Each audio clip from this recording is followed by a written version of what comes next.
अस्सलामु अलैकुम वरहमतुल्लाहि वबरकातुहू। प्यारे दोस्तों, कैसे हो आप सब। उम्मीद करती हूँ कि आप सब खैरियत से होंगे। आप सब ने अपना बहुत सा ख्याल रखा होगा। आप देख रहे हैं ज़री वॉइस चैनल, और ज़री वॉइस चैनल पे मैं हाजिर हूँ एक नई और बहुत ही डरावनी कहानी के साथ। उसका उन्वान है आदमखोर।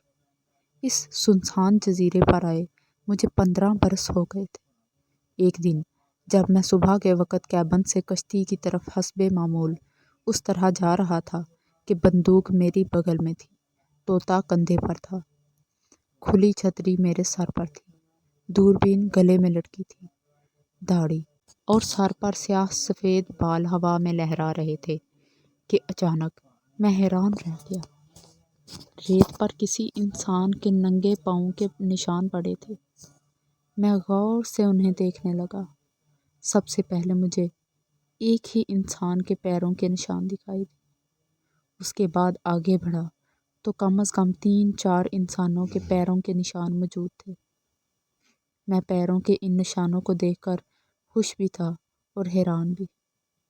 मेरी हैरानी का एक बड़ा सबब यह था कि ये पैरों के निशान ताज़ा थे, जैसे वो लोग जिनके पैरों के ये निशान थे थोड़ी देर पहले ही यहाँ से गुजर कर गए थे।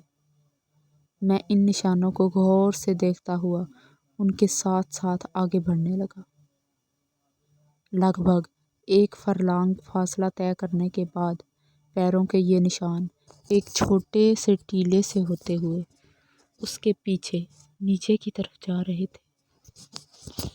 मैं टीले के ऊपर झाड़ियों में छुप गया। समंदर के साहिल के नज़दीक मुझे कुछ लोग दिखाई दिए। मेरा दिल तेजी से धड़कने लगा। मैं सोचने लगा कि ये लोग कौन हो सकते हैं। और फिर साहिल समुंदर के करीब खड़ी कश्ती, मुझे दूर एक कश्ती भी दिखाई दी। मैंने दूरबीन लगाई और देखने लगा। जो मंजर मुझे नज़र आया वो बहुत खौफनाक था, रोंगटे खड़े कर देने वाला मंजर। वो 6-7 नीम उरियां वहशी आदमखोर थे। उन्होंने 14-15 बरस के एक लड़के को पकड़ रखा था। वो उस लड़के के हाथ पांव बांधने की कोशिश कर रहे थे। 2 वहशी आदमखोर वहां आग जला रहे थे। मैं समझ गया कि वो इस लड़के को पकड़कर उसे खाना चाहते हैं। एक आदमखोर एक छुरा लिए करीब खड़ा था। मेरी हैरत कम होने लगी।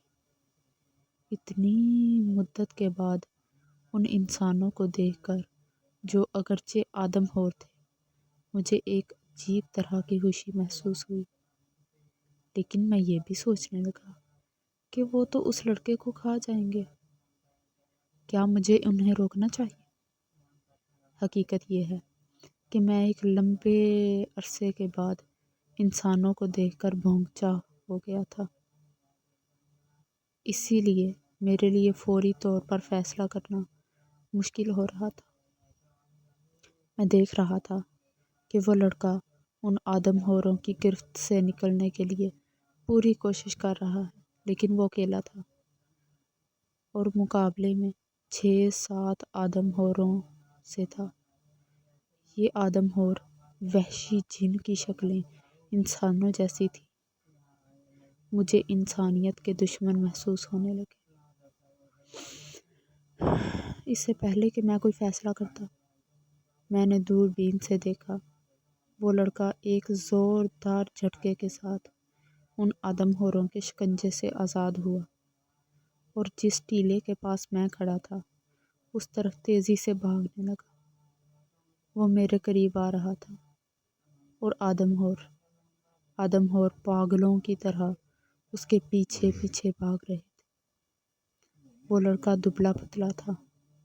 वो भाग रहा था बहुत तेज़ी से और आदमखोर उसके पीछे उससे भी तेज़ी से आ रहे थे।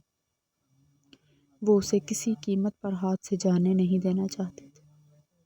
तेज़ रफ्तार लड़का एक बार ठोकर खाकर गिरा तो मेरे दिल को धचका लगा।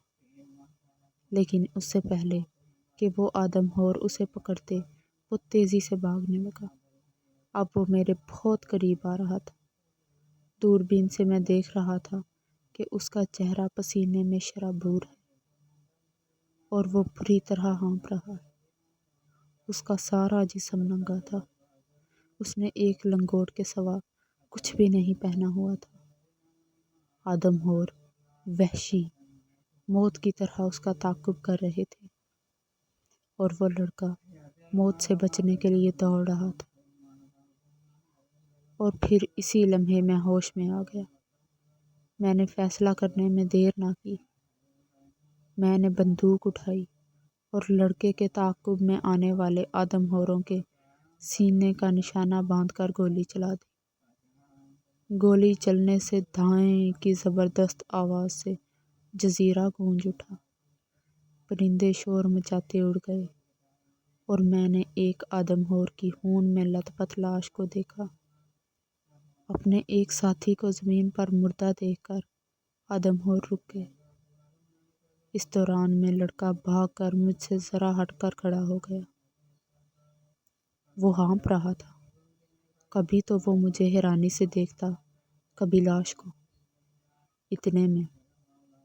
اتنے میں ایک دوسرا آدمخور لڑکے کی طرف بڑھنے لگا۔ میں نے پستول نکالا اور اس پر فائر کر دیا۔ میں خود بھی خاصا حیران ہوا کہ اتنے برسوں کے بعد بھی مشق کے بغیر میرا نشانہ اتنا اچھا تھا۔